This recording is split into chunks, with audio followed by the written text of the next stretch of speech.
you should go to every class. And if you are not tracking your money, you're going to see the money in the bank and you're going to think that you have a lot of money when you actually don't.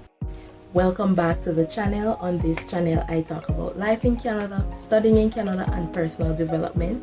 So today I will be giving you 5 tips for being an international student in Canada.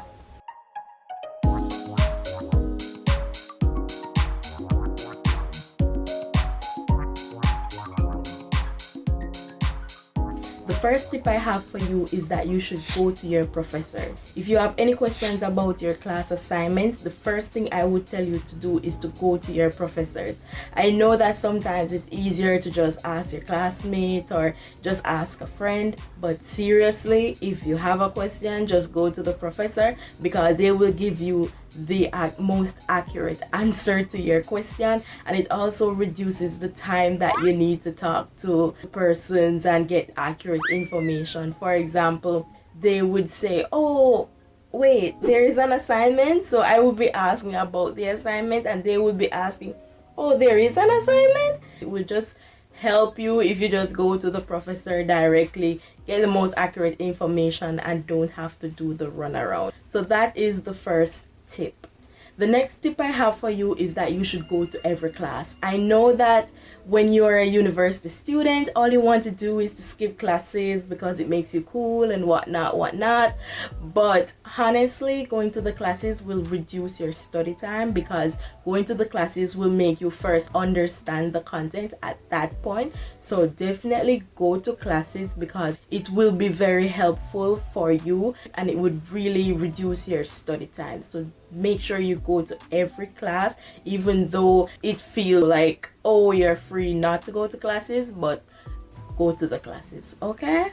My next tip for you is that you should reduce eating out. I know it can be tempting to just grab something and just buy something at Tim Hortons or wherever you buy things, but honestly, avoid buying food and avoid eating out because that will eat away your money. It is very expensive to purchase food from fast food restaurants and places like that. Just restaurants in general are very expensive. Like you can get a meal for like $20. That's a lot of money, and you could get, I was about to say you'll get a lot of grocery from your money, but the amount of things you'll get for $20 is limited. But still, compared to how much you would spend for just one meal versus going to the supermarket, I'm sure you will be able to get way more for your $20. Even though, to be honest, when I go to the grocery store, I am getting bills upwards of $50. It's very, very expensive. So avoid eating out. The next tip I have for you is that you need to budget. I know that when you hear budget, all you think about is restrictions with your money and all these things. But if you really want to be able to afford school, for example, if you are paying for your cost of living, I know most students here pay for their cost of living. For me, I also pay my tuition. If you haven't seen that video, go check it out. I'll leave it down in the description box below on how you can pay your tuition cash. But in the event that you just want to pay your cost of living, for example, rent and food, I would still recommend that you make a budget. Seriously, the first step in making a budget is that you need to first make a list of your expenses and then write a total and figure out how much is your expense for the next 8 months. You want to ensure that you are always tracking your budget to ensure that you are not spending too much money. And if you are not tracking your money, you're going to see the money in the bank and you're going to think that you have a lot of money when you actually don't. So that is why it is very important that you pay attention and do a budget. Just literally grab an Excel sheet and just list your income, list your expenses.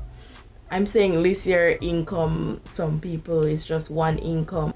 For example, if you were to get paid every week, then every week you would have week 1, this is how much I got, week 2, this is how much I got, week 3, week 4, and things like that. That is just ensuring that you are staying on top of your expenses and finances, and not being taken back when you see, oh crap, I spent this much money and now I got no money to eat food. And that happens to many people in Canada, and I'm saying don't let it happen to you.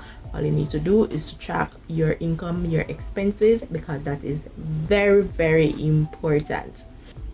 The next tip that I have for you is that I really want you to get something that is shared. I know when you first come, you're like, oh, don't want to live with anyone, things like that. But honestly, it's better to get a shared accommodation, because that will save you on a lot of money, and that is very helpful when you're first transitioning and learning the cost in Canada, because the cost of living in Canada is very high. I'm going to do a video on what I spend in a month. I will be posting that soon, so definitely stay tuned for that video.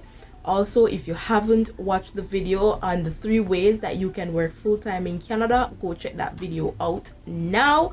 The link will be in description box below, and I'll also link it right here, so definitely check it out. All right, thank you so much for watching, and I will see you in my next video.